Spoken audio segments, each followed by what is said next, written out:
So hello guys, welcome to our channel. आशा करता हूँ आप सभी अच्छे होंगे, अपना ख्याल रख रहे होंगे।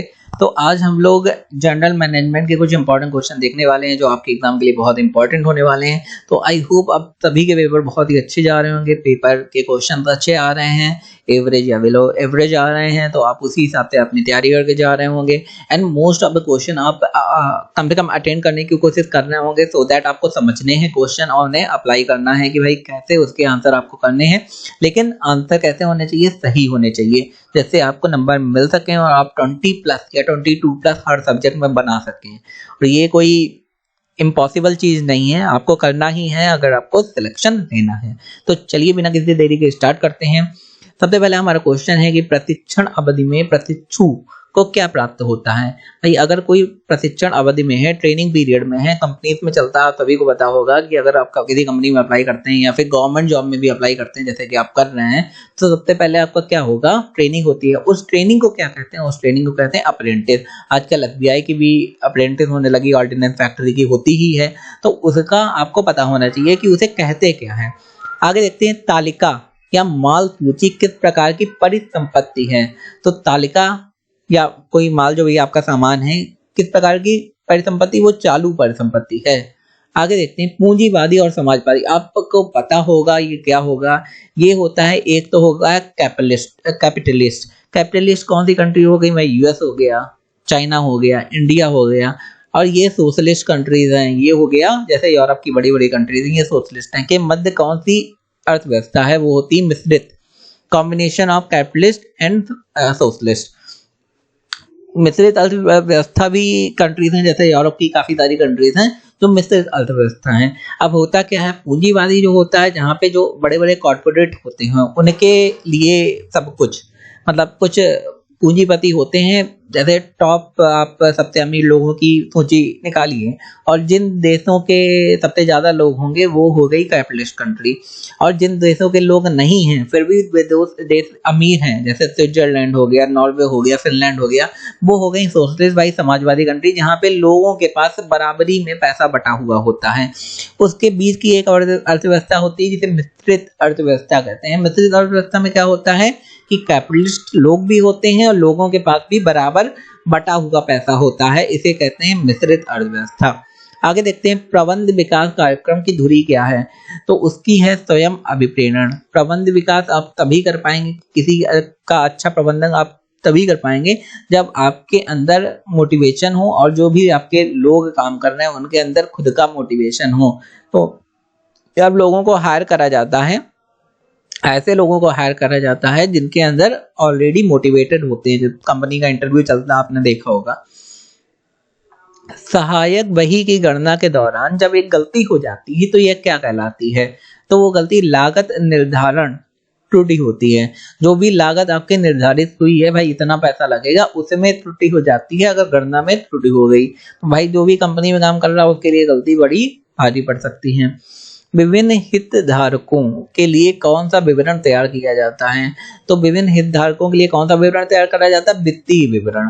वित्तीय मतलब आपका लेन देन से जो भी विवरण है, कितना आया कितना गया, उसके बारे में बात करी जा रही है। बाजार मूलक विक्रय प्रयास किसमें पाए जाते हैं? तो वो विपणन प्रबंधन में पाए जाते हैं। विवरण मैंने बता चुका हूँ कि मार्केटिंग का प्रबंधन, उसमें बाजार मूलक विक्रय प्रयास भी पाए जाते हैं। आगे, पैकिंग और ब्रांडिंग किसका कार्य है? तो ये विपणन, विपणन माने मार्केटिंग का काम है।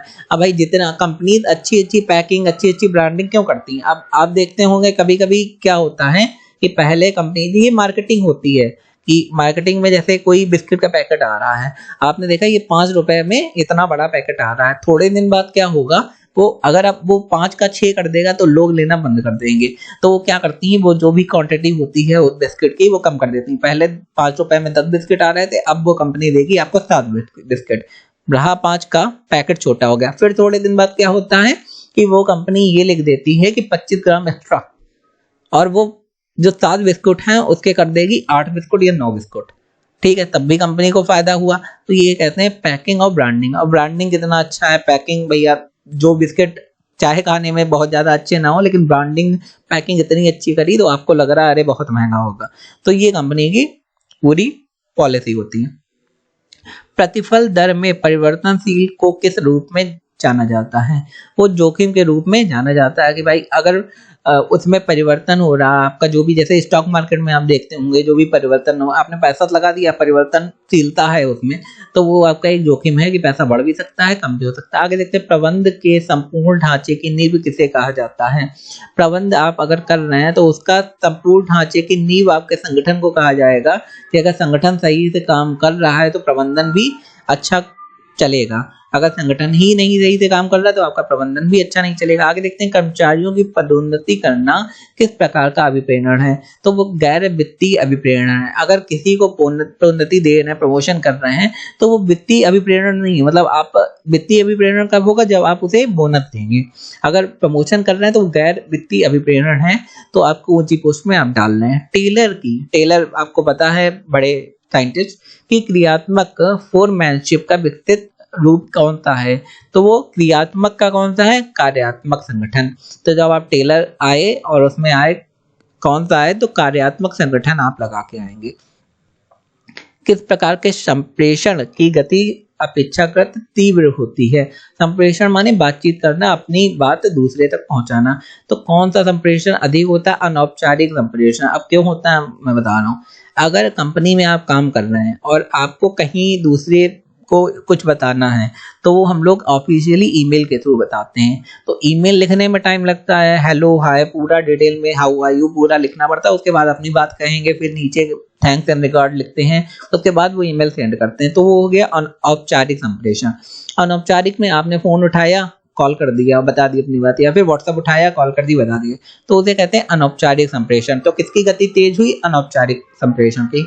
तो आगे बढ़ने से पहले मैं आपसे एक रिक्वेस्ट करना चाहता हूँ कि आपने अगर हमारे चैनल सब्सक्राइब नहीं करा, सब्सक्राइब कर लें, because your subscription is our motivation. दूसरा रीजन ये भी है कि आपको हमारा चैनल ढूंढने में कोई इशू ना आए, क्योंकि अगर आपने अभी सब्सक्राइब नहीं करा, आपने दोबारा ये सारे सब्जेक्ट की तैयारी चल रही है, तो आपने कोई भी सब्जेक्ट पढ़ना है, डिटेल में पढ़ना है, तो आप चैनल ढूंढते रह जाएंगे, मिलेगा नहीं। इसलिए पहले ही सब्सक्राइब करके रख लें। आगे देखते हैं, प्रबंध का वह तंत्र कौन सा है जिसके माध्यम से प्रबंध अपना कार्य सुचारू रूप से संपन्न करता है।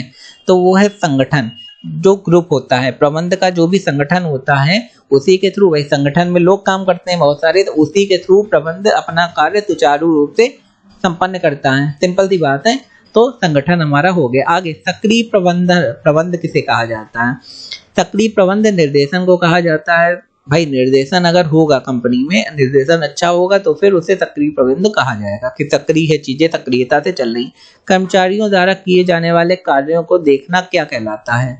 तो कर्मचारी अगर कोई काम कर रहे हैं, तो उसे अगर कोई अधिकारी देख रहा है, उसे कहते हैं पर्यवेक्षण।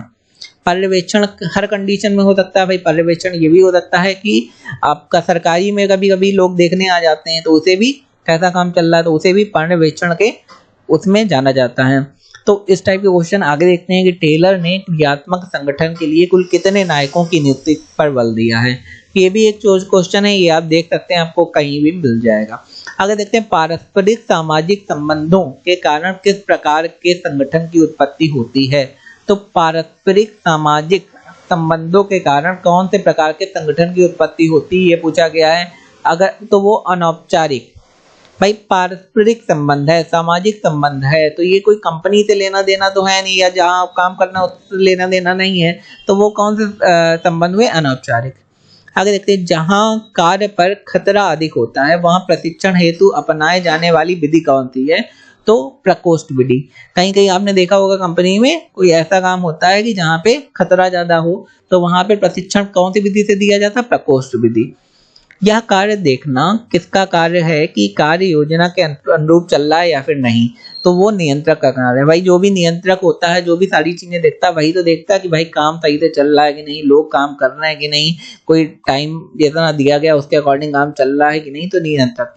चालू संपत्ति माइनस चालू देयता, तो आपकी क्या हो गई, शुद्ध कार्यशील पूंजी। जो आपकी संपत्ति है, जो भी आपको देनदारियां हैं, वो आपको निकाल दें, तो शुद्ध कार्यशील पूंजी आपकी हो गई।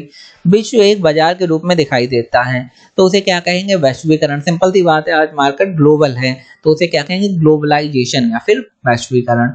किसी सामान्य उद्देश्य या उद्देश्यों की प्राप्ति हेतु विशिष्ट अंगों का मैत्रीपूर्ण संयोजन ही संगठन कहलाता है। यह कथन किसका है, वो है प्रोफेसर हैने का। कि सामान्य एक उद्देश्य है, जो भी अपना आपका उद्देश्य है उसे सामान्य उद्देश्य कहा गया है, उसकी हम लोगों को प्राप्ति करनी है कि इतने टाइम फ्रेम में इतना काम हो जाना चाहिए। तो उसके लिए विशिष्ट अंग मतलब अलग अलग आपकी फील्ड है, कोई प्रोडक्शन वाला है, कोई टेस्टिंग वाला है, कोई कुछ कर रहा है, उनका मैत्रीपूर्ण संयोजन, वो आपस में मिलकर काम करते हैं, उसी को संगठन कहते हैं। ये कहा प्रोफेसर हैने ने, बिल्कुल सही कहा। आगे, पूर्व निर्धारित लागतों को किस नाम से जाना जाता है? तो उन्हें हम लोग क्या कहेंगे? मानक लागत। जो आपने ये कंपनी क्या करती है कि वो पहले भाई कितना लगेगा टाइम, कितना पैसा लगेगा, ये पहले पूर्व निर्धारित कर देती हैं, उसे हम लोग कहते हैं मानक लागत। आगे, व्यापार में सर्वहित किस बात की तरफ इशारा करता है? तो सर्वहित नैतिकता की तरफ इशारा करता है कि सबका हित हो। तो जाहिर सी बात है, कंपनी अगर प्रॉफिट ले रही, लोगों को, अपने कर्मचारियों को नहीं दे रही, तो वो गलत बात है। तो सर्वहित नैतिकता की तरफ इशारा करता है। तो एक बार फिर से कहना चाहूंगा कि हमारे चैनल को लाइक शेयर सब्सक्राइब जरूर कर दें। आई होप आपको वीडियो बहुत अच्छा लगा होगा, इन्फॉर्मेटिव लगा होगा। धन्यवाद।